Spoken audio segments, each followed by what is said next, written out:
selanjutnya di sesi berikutnya terkait dengan pelayanan ya. Jadi sejak awal tadi hingga di topik ketiga tadi akan berakhir di sesi pelayanan. Mengapa? Karena itu semua rangkaian dari pelayanan Bapak Ibu, semuanya sebagai guru. Terkait dengan pelayanan, bagaimana sudah berapa lama melayani menjadi guru di sekolah Bapak Ibu sekalian? Dan bisa diceritakan mungkin hal yang paling menarik dalam pelayanan selama ini. Mungkin dari Ibu Elizabeth Swarting dulu dari SDK Promasan, silakan Bu. Oke. Terima kasih untuk waktunya. Selamat siang Bapak Ibu semuanya. Selamat siang berkah dalam untuk tim Happy Seat pada siang hari ini kita bisa bertemu lagi dalam keadaan sehat walafiat. Ya. Oke, kami dari SDK Nisius Promasan mau menyampaikan tentang pelayanan yang kami berikan kepada siswa-siswi kami. Jadi sebelum pandemi kami memberikan layanan pendidikan baik akademik maupun non-akademik itu di sekolah. Namun karena adanya pandemi, semua jadi berubah. Semua keadaan berubah dan teknis pelayanan kami pun menjadi berubah. Tetapi itu tidak membuat kami menyerah dengan keadaan seperti ini. Jadi kami tetap semangat untuk memberikan pelayanan yang terbaik bagi anak-anak didik kami, untuk mencerdaskan putra-putri bangsa di tengah-tengah pandemi seperti ini. Dengan adanya pandemi yang berkepanjangan seperti ini, tentunya tidak hanya kami yang mengalami, tetapi banyak dari kalangan, banyak sekolah juga mengalami hal yang sama. Jadi dengan adanya pandemi ini, kita juga mendapat sisi positifnya juga. Jadi kita dituntut untuk menjadi pembelajar. Jadi baik guru, orang tua maupun siswa sama-sama belajar untuk mensiasati situasi yang sulit seperti ini. Jadi lebih-lebih kami menjadi pembelajar untuk IT. Jadi kami guru, orang tua, dan siswa yang awalnya tidak mengenal IT dengan baik, sedikit demi sedikit kami belajar, sedikit demi sedikit kami melakukan pembelajaran dengan Zoom meeting, dengan Google Classroom, tetapi itu semua rasanya tidak memuaskan rasa haus anak-anak akan pendidikan yang sesungguhnya. Jadi mereka tetap merindukan tatap muka dengan Bapak Ibu gurunya. Jadi karena situasi yang serba terbatas dan di tempat kami, meskipun kami berada di wilayah zona hijau, kami juga tetap mengajarkan kepatuhan kepada anak-anak didik kami. Ketika kami dilarang untuk mendatangkan siswa ke sekolah, kami juga tetap mematuhi seperti itu, tetapi kami juga sedikit mengurangi rasa haus mereka dengan mengadakan kunjungan ke rumah-rumah peserta didik. Jadi kalau pembelajaran dengan Zoom meeting, dengan Google Classroom, mungkin mereka lama-lama akan bosan. Jadi sewaktu-waktu kami mengadakan kunjungan juga karena di daerah kami, di daerah lereng pegunungan itu agak susah juga dengan sinyal. Jadi ada yang beberapa siswa tidak bisa mengikuti Zoom meeting karena keterbatasan sinyal. Jadi sekali tempo kami mengalah, kami yang mengunjungi mereka. Jadi sedikit mengurangi rasa kangen mereka juga kepada ibu-ibu gurunya. Jadi ketika kami mengadakan kunjungan atau home visit itu anak-anak girang sekali. Jadi kami merasakan sekali bagaimana kami dibutuhkan oleh siswa-siswi kami, oleh orang-orang tua dari siswa-siswi kami di dalam pelayanan pendidikan ini. Jadi ketika kami mengadakan home visit, kami bagi anak-anak dalam satu kelas itu dibagi menjadi beberapa kelompok. Jadi dipusatkan di titik-titik tertentu di rumah mereka, kadang-kadang kita kunjungi untuk pembelajaran meskipun tidak lama, 1 jam sampai 1,5 jam untuk satu kelompok itu sudah cukup mengobati rasa rindu mereka akan kehadiran sosok guru di dalam pendidikan mereka, juga menggugah semangat mereka. Jadi ketika anak-anak belajar bersama orang tua itu dari cerita-cerita mereka katanya bapak ibunya itu lebih galak dari ibu gurunya. Jadi ketika ibu gurunya meluangkan waktu untuk datang ke rumah mereka memberikan pembelajaran, mereka menerimanya dengan senang hati. Dengan kondisi hati yang senang, otomatis ketika kita memberikan materi pembelajaran, mereka akan mudah menangkap. Seperti itu, Kak Restu. Jadi kami meluangkan waktu mengunjungi dari siswa-siswi kami yang notabene adalah sebagian dari mereka anak petani yang ke sekolah itu mereka jalan kaki. Jadi kami ikut merasakan ketika jalan-jalan mereka itu tidak bisa dilewati motor, kami pun merasakan juga ketika kami harus mengunjungi rumah mereka. Seperti itu pengalaman dari kami, mungkin dari sekolah-sekolah yang lain mungkin bisa menambahkan. Terima kasih Bu Elizabeth Suartini untuk ceritanya. Berarti belajar menjadi sisi murid ya Bu ya, untuk mengunjungi mereka.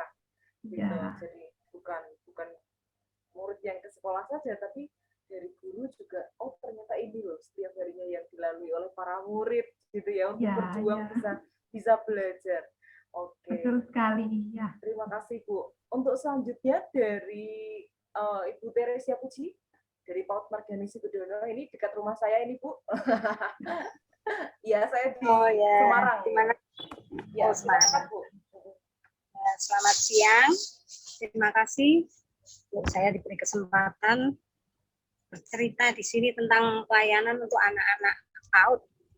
Kalau di PAUD kami itu saya mencari muridnya itu ada 3 kabupaten. Maksudnya 3 kabupaten. Dari Kabupaten Semarang untuk Bedono sendiri, Kabupaten Magelang, dan Kabupaten Temanggung. Itu jaraknya lumayan. Nah, itu saya mencari, kadang ada mereka yang sudah tahu, saya menghubungi saya. Kemudian saya mau masuk ke PAUD-nya. Terus saya hubungi, ternyata rumahnya lumayan jauh. Tapi untuk sekarang masa pandemi seperti ini, saya ingin mengunjungi ke sana. Sepertinya kok belum mungkin karena pandemi seperti ini jauh. Sepertinya enggak masalah kalau jauh, cuman kan untuk kita mendekat ke anak karena pandemi seperti ini kok bahaya sekali. Anak-anak kan rentan untuk mudah kena virus ya, seperti itu. Karena kita juga sering kesana kemari, jadinya kita juga nggak tahu. Nah, kalau untuk pelayanan ini juga di sekolah kami masalah IT. Saya IT itu baru saja mengenal namanya IT. Saya tidak menguasai untuk IT ya Bu ya. Untuk IT saya belajar dengan teman-teman yang lain. Gimana tuh kok bisa seperti ini? Saya juga ikut belajar untuk memperkenalkan kepada anak-anak. Selama pandemi ini saya mencoba untuk membuat video pembelajaran seumpama dari mengenal angka, kita nyanyikan. Yuk kita nyanyikan, saya bikin video, saya kirim di grup WA orang tua. Nah, anak-anak nanti coba kalian nanti mengikuti nyanyinya Bunda.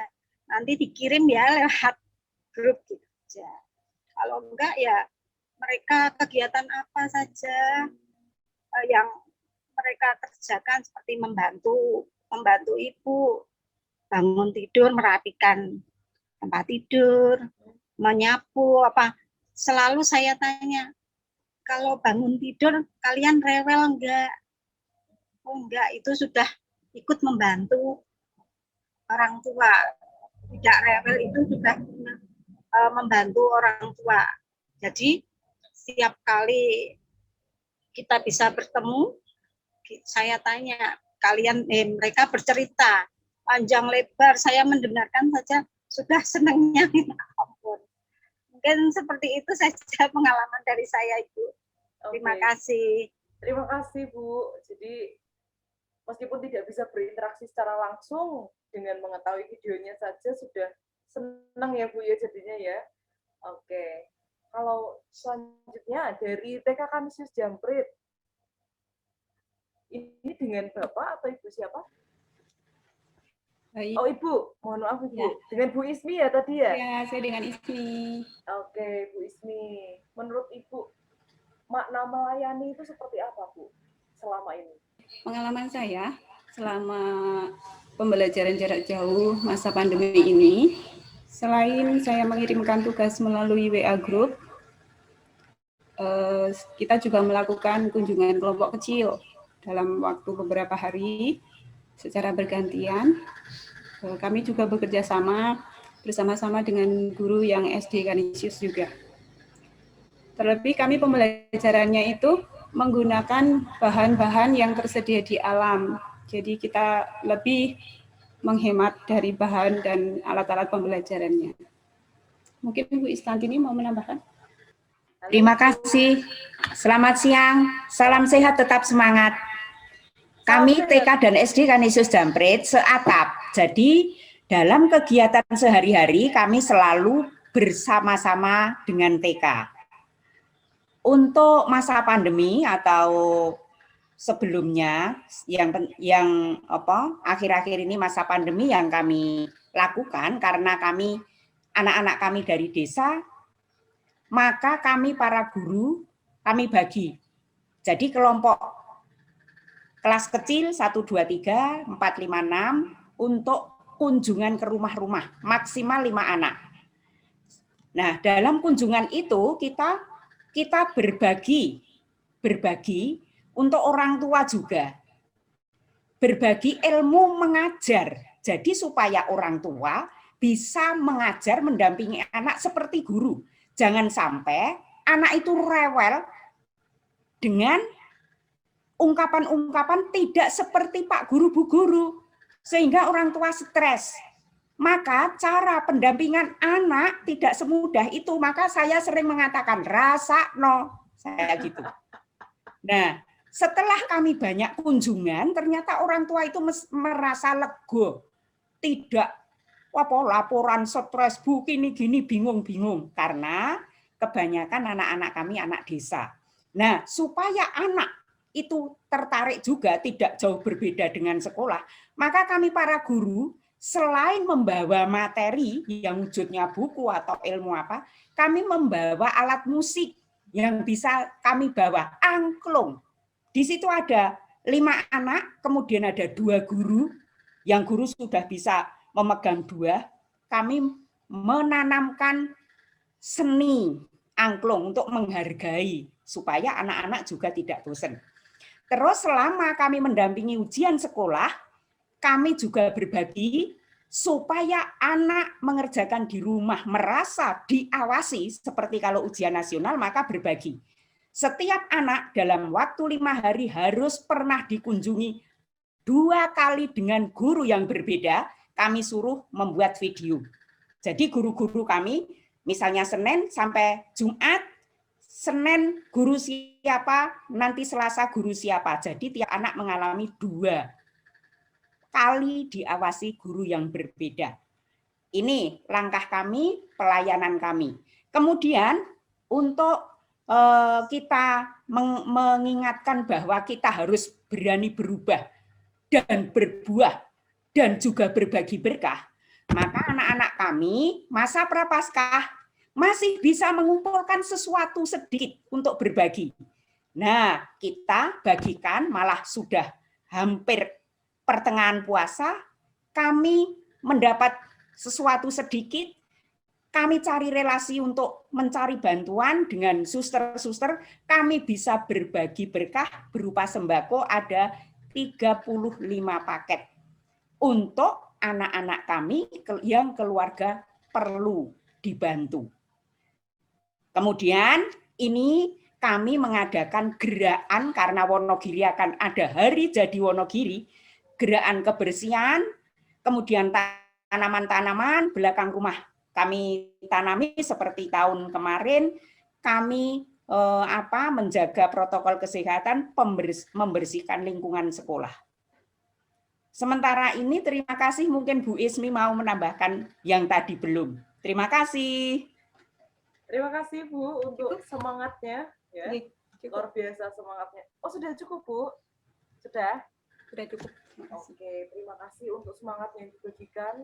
Saya rasa kita semua tadi langsung tercharge lagi ya dengan semangat dari Batu Retno dari TK dan STK Negeri Jampret ini terkait dengan bagaimana mendatangi siswa satu persatu supaya mereka juga merasa diawasi seperti ujian pada umumnya. Oke, selanjutnya yang terakhir tadi